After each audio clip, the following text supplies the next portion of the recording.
On Sunday, I watch Fareed Zakaria's show almost every week, get a global perspective. He is vehemently anti-Trump, almost every week. I was stunned to see this week, he was saying some of the same things we've been saying. We can't figure out why this case is on trial. The trials against him keep him in the spotlight, infuriate his base, who sees him as a martyr, and even may serve to make him the object of some sympathy among people in general who believe that his prosecutors are politically motivated. This happens to be true, in my opinion. I doubt the New York indictment would have been brought against a defendant whose name was not Donald Trump. Nan's Fareed Zakaria claims that it's time for his team to take notice. Take a look. Polls are not always accurate, but in general, they have tended to underestimate Donald Trump's support, not overestimate. Trend lines are not working in Biden's favor. He needs to do something bold and dramatic and reverse these numbers.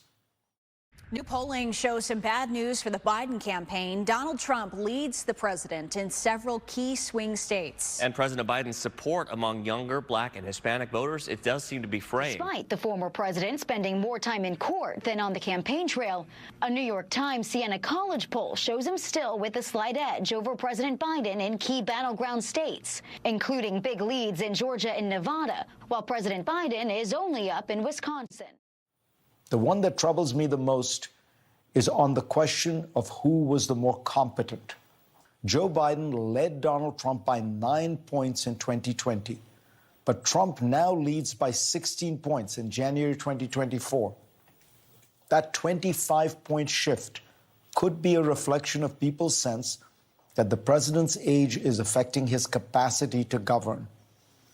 And there's very little that Joe Biden can do now to change that perception. I want Trump to lose. So it's important to me 6 months out with this platform that we have to talk about some very real trends and signs that Donald Trump may be far stronger than we think he is. It may be hard for us to wrap our heads around. I personally, someone who's testified against him, has talked about how unfit. It's hard to believe that he still has as much support as he does. Fareed Zakaria had a very alarming opening to his show for Democrats. I mean, he literally made the case... When you've lost him? Right, made a case of why he's very concerned about Biden's ability to win re-election. And he brought up a point about inflation that has kind of bugged me for a long time. It's like, unemployment is, yes, low, but unemployment affects the people that are unemployed. Inflation affects everyone. Right. In every aspect of our economy. And that is what's dragging the president. And it's being stubborn. It won't come down. The poll had roughly 4,100 voters across the 6 main states. And those respondents, by a margin of 49 to 46, said they voted for President Biden in 2020.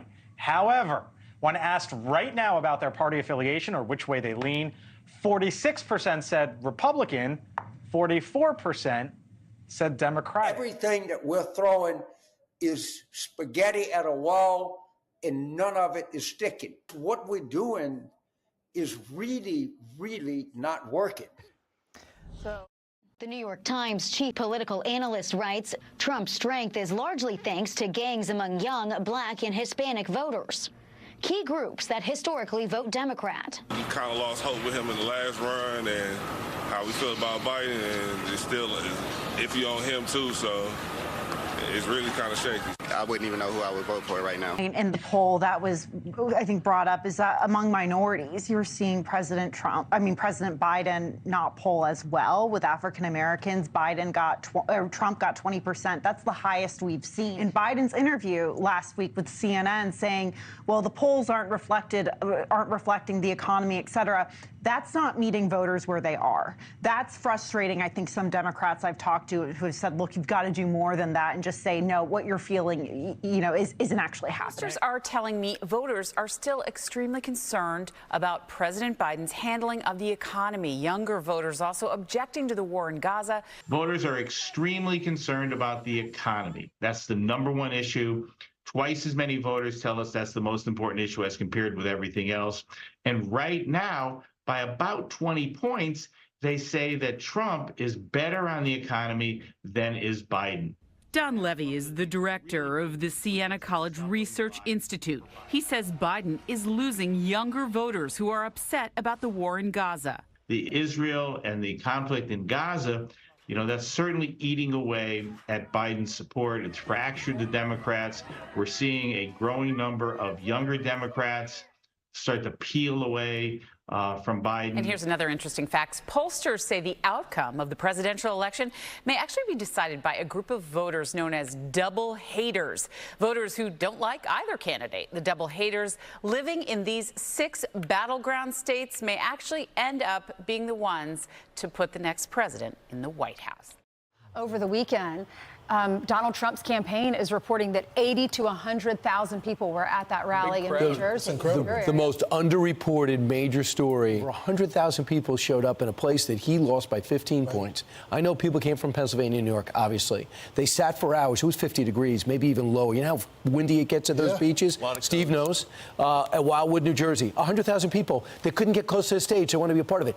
Name one other place where if you took Julia Roberts, we'll talk about this later, George Clooney, Bill Clinton, Barack Obama, and Joe Biden, you would not get 10,000, maybe 15 if you're lucky and you brought Bruce Springsteen in. But this guy gets 100,000 to make a speech, and the prelim was the governor of North Dakota. Where else? At one point, you have to take a step back and go, why is this happening? We have spent 6 years trying to tell you that he's not worthy of it being a human being, let alone being president. And I want to say this. You can't underscore enough. When Fareed Zakaria backs up Bill Maher and Joe Rogan. Joe Rogan voted for Bernie Sanders. Bill Maher says, I am a quintessential liberal. They try to marginalize both, try to get him on all the different ways. But for him to say that, this shows that this thing is caving in. Blowing up. Either you pull Joe Biden out right now, or you almost conceded. And to your point about the crowd, Brian, and compared to the celebrities with Joe Biden, it's one thing to be hanging out with celebrities. There's another thing to have a massive rally and then have celebrities attend 2 the days' rally. notice. Lawrence Taylor come to the rally. You know what he said? Do you know what he said? My whole family is voted. My whole family's voted for Democrats. I'll never vote for one again.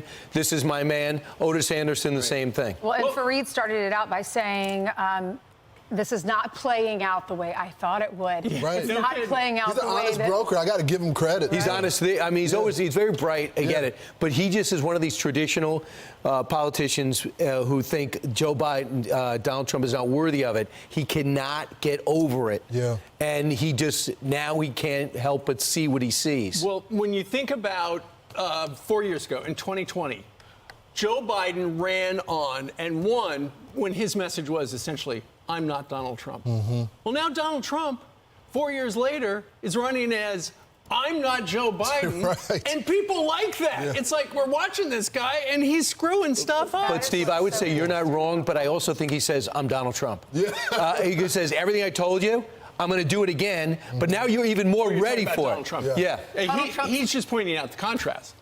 It's almost like saying, I told you so. Right. You voted for Biden. I'm not changing. That's the country has.